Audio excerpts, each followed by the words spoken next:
a city with almost no roads for cars. It is a powerful thought. Imagine streets not filled with lines of traffic but instead wide, open spaces for people. Imagine a morning commute, not a stressful battle against gridlock but a calm journey on foot or by a quiet, electric shuttle. This vision, the no-road future, is no longer just sci-fi, it is becoming a blueprint for ambitious urban projects. This essay will explore a city that might cost $1 trillion and what it means for how we live. This concept challenges a century of car-first city building. For generations, the automobile has been the king dictating communities with demands for wide highways, vast parking lots, sprawling suburbs. A no-road city turns that on its head. It prioritizes human experience, designing communities around people, not vehicles. It seeks to solve persistent urban problems: air pollution, constant noise traffic accidents, loss of valuable land to asphalt. This is a fundamental shift in what a city can be. The no-road future isn't about eliminating all vehicles. A cost of $1 trillion is a number so large it can be difficult to comprehend. It raises an immediate and important question. Why would a city cost so much to build? This isn't an update to an existing city, it's an entirely new city built from the ground up. That requires immense foundational work. You're not just building houses and offices, you're constructing a full life support system for millions. New ports for trade, power plants, massive water desalination and purification facilities, a complete telecommunications backbone. The next driver is deep integration of advanced technology, not a few smart features. The city is conceived as a single intelligent organism. Thousands of miles of fiber optic cables being laid. Countless sensors embedded in streets, buildings, and public spaces. Sensors monitoring air quality. Sensors monitoring traffic flow. All that data feeds into massive data centers. Data centers running complex AI systems to manage city operations. This digital infrastructure is the city's nervous system. It must be robust, secure, and powerful. The third, the concept of replacing roads, brings its own monumental costs. Instead of pouring asphalt, you're building a multi-layered transport network. In a city designed around the no-road future, getting from one place to another is a completely different experience. The primary mode of transportation is the human body. The city is designed on a human scale, with wide, safe, and inviting pathways for walking. Most daily needs, a local grocery store, a cafe, a small park, a child's school, are intended to be within a pleasant 5 to 10 minute walk from home. This simple ancient way of moving becomes the foundation of daily life, encouraging gentle exercise and creating more opportunities for chance encounters with neighbors. For journeys that are a bit too long for a comfortable walk, a fleet of shared micro-mobility options is readily available. This includes electric bicycles, scooters that can be easily accessed through a citywide app. Because there are no cars to contend with, dedicated lanes make riding these vehicles incredibly safe and efficient. When you need to travel longer distances across the city, you turn to the high-capacity public transit system. This is the backbone of the city's transportation network. It could be a system of sleek, light rail trains running on elevated tracks.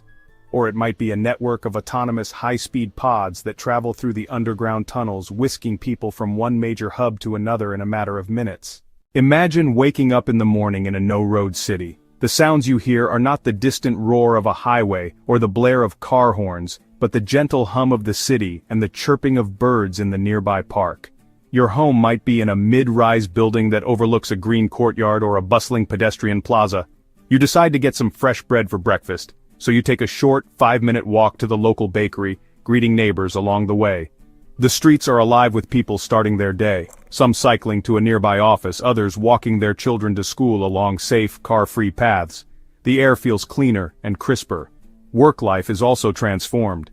The city's design encourages a mix of residential, commercial, and office spaces, a concept known as mixed-use zoning. This means that for many people, the daily commute is no longer a long, stressful journey trapped in a car. It could be a 15-minute walk or a quick ride on an electric shuttle to a nearby office building. This radical reduction in commute time gives people back a valuable resource: their own time.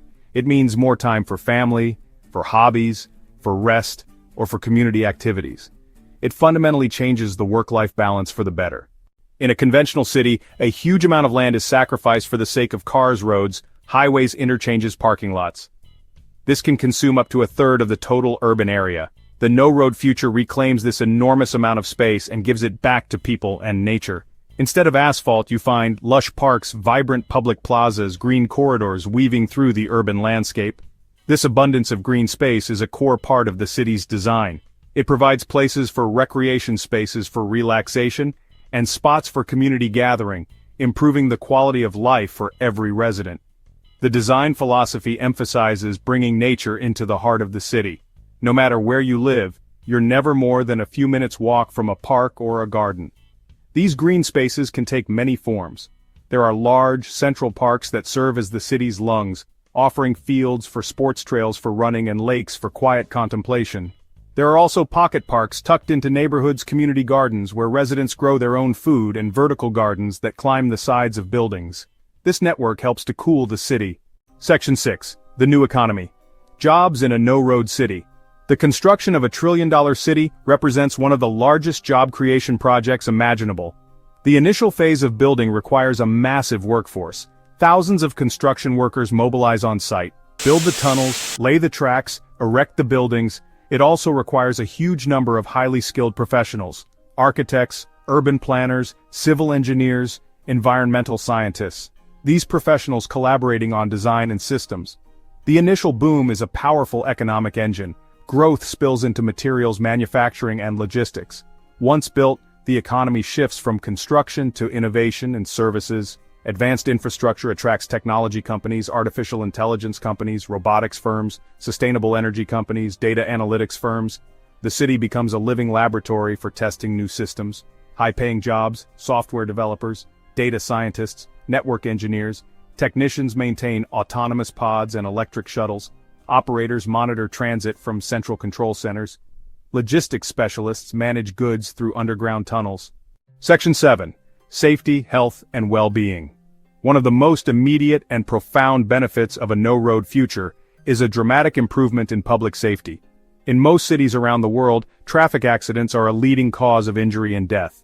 By removing the vast majority of personal cars from the streets and eliminating the chaotic mix of fast-moving vehicles and vulnerable pedestrians, the potential for serious collisions is drastically reduced. Children can play outside more freely. Cyclists can ride without fear. Elderly citizens can navigate their neighborhoods with greater confidence. The city becomes a fundamentally safer environment for everyone, simply by changing how people move around. The health benefits extend far beyond accident prevention. The air quality in a no-road city is significantly better. The shift to an all-electric transportation system, combined with the reduction in the total number of vehicles, virtually eliminates harmful emissions from tailpipes. This means less smog and a lower incidence of respiratory illnesses like asthma. Furthermore, the city's design actively encourages a more active lifestyle. With daily destinations within easy walking or cycling distance, physical activity is naturally built into people's daily routines. The reduction of noise pollution also has a major impact on mental well-being. Traditional cities are filled with the constant, stressful noise of traffic, the roar of engines, the screech of tires, and the blare of horns. In a no-road city, the soundscape is transformed. The dominant sounds are the hum of conversation, the laughter of children, and the rustle of leaves in the park. Section 8. The risks, cost, technology, access. Despite its inspiring vision, the concept is filled with significant risks. The most obvious is the immense financial cost. Committing such a vast sum is a monumental gamble. If it fails to attract residents and businesses, it could become a colossal financial disaster. Cost overruns during complex construction are a major concern. The project is vulnerable to economic downturns or political shifts. Another major area of risk lies in the city's total dependence on advanced technology. A fully integrated smart city promises incredible efficiency, but it creates a single point of failure. A software glitch, a hardware malfunction in the transit system, a sophisticated cyber attack. If the autonomous pods go down, how do people get to the hospital?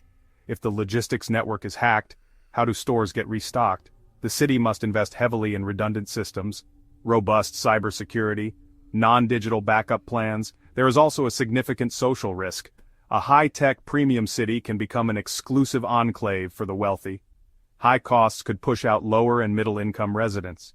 That can create a socially stratified and unequal society. If the system is perceived as inconvenient or controlling, people may resist, and the grand vision could fail to take root. Section 9. What this city means for tomorrow.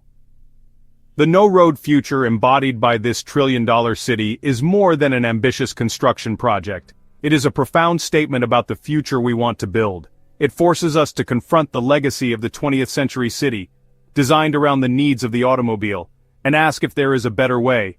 It presents a tangible vision of a future where cities prioritize human health, environmental sustainability, social connection.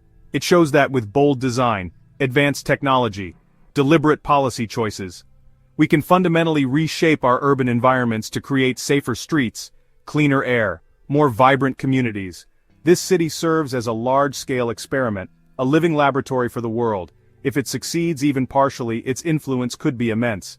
Other cities may not replicate it wholesale, but they can adopt its core principles: pedestrianizing downtown cores, investing in high-quality, integrated public transit, reclaiming parking lots to create parks and public spaces. Its automated logistics systems could inspire new ways of handling urban freight. Its focus on mixed-use neighborhoods could influence zoning laws everywhere. It sets a new, higher bar for what we can demand from our cities. Of course, there are lessons in potential failures. These lessons are as valuable as the successes. Ultimately, one clear idea stands out. Our cities are the product of our choices. The dominance of the car was not inevitable. It was a path we chose. The no-road future shows other paths are possible. Whether it becomes a shining model or a cautionary lesson, it has already expanded our imagination and changed the conversation about what a city can be.